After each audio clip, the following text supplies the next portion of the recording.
In the dusty streets of a favela high above Rio de Janeiro, a 10-year-old boy named Lucas chased a half-deflated ball every afternoon after school. The field was nothing more than a patch of dirt between crumbling houses, with goalposts made from old pipes. But for Lucas, that little space was the only place where the world felt fair. He had no shoes most days, just plastic sandals that flapped when he ran, yet he danced past older boys like they were standing still. Everyone said the same thing. This kid is different. Life at home was hard. His mother cleaned offices at night and sewed clothes during the day to keep rice and beans on the table. His older brother, Tiago, had already stopped going to school. At 15, Tiago started coming home with new sneakers, a phone that played music, money folded thick in his pocket. He told Lucas not to ask questions. The men who waited for Tiago on the corner wore gold chains and carried backpacks that never opened in front of strangers. Lucas knew what those backpacks held. Every kid in the favela did. One night, Tiago didn't come home. The next morning, Lucas found his brother's favorite cap on the ground near the water tank, stained dark. The police never came up the hill. Lucas stopped playing for weeks. He just sat on the rooftop watching the city lights far below, wondering why the beautiful game couldn't protect the people he loved. When he finally picked up the ball again, something had changed. Older boys from the corner started calling him over after training. They said he was fast, useful. A simple job, they told him. Carry a package downhill, earn more in 10 minutes than his mother made in a week. Lucas felt the pull. Hunger has a loud voice, and fear has an even louder one. He almost said yes.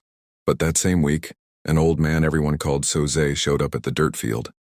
He used to scout for a small club before life knocked him down. He watched Lucas play one evening and waited until the sun dropped behind the hills. He didn't talk about money or fame. He only said, "Your brother had speed too, but he ran in the wrong direction. Don't waste yours." Soze got Lucas into a real training program downtown, 3 bus rides away. Lucas woke at 4 every morning to make it on time, did his homework on the bus ride back, trained until his legs shook, then helped his mother late into the night. Some nights the corner boys waited for him at the bus stop. They laughed when they saw his worn-out bag with the club logo patched on with tape. Lucas kept walking, heart pounding, eyes forward. Years passed like that, one choice at a time. At 16, after a youth tournament, a scout from São Paulo FC approached him. Lucas thought it was a joke until the contract appeared, real paper with his name on it. His mother cried so hard she couldn't speak. The first thing Lucas did with his signing bonus was move his family to a small apartment far from the hill. He played 2 seasons in São Paulo, breaking records, learning what it felt like to walk onto a grass field with floodlights and thousands of voices shouting his name. Then one ordinary Tuesday, his agent called. Real Madrid wanted him for a trial. Lucas hung up and called back twice to make sure it wasn't a dream. The day he stepped onto the training ground in Spain, snow dusting the mountains in the distance, Lucas looked down at his new boots, white and perfect, and remembered the boy running barefoot on red dirt.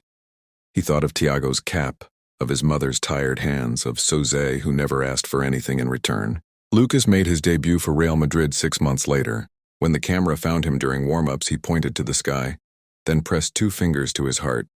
1 beat for the brother he lost, 1 beat for the life he almost chose. Today, every time he scores, he runs to the corner flag, makes a small cross with his fingers and mouths the same words only his mother understands. We made it out.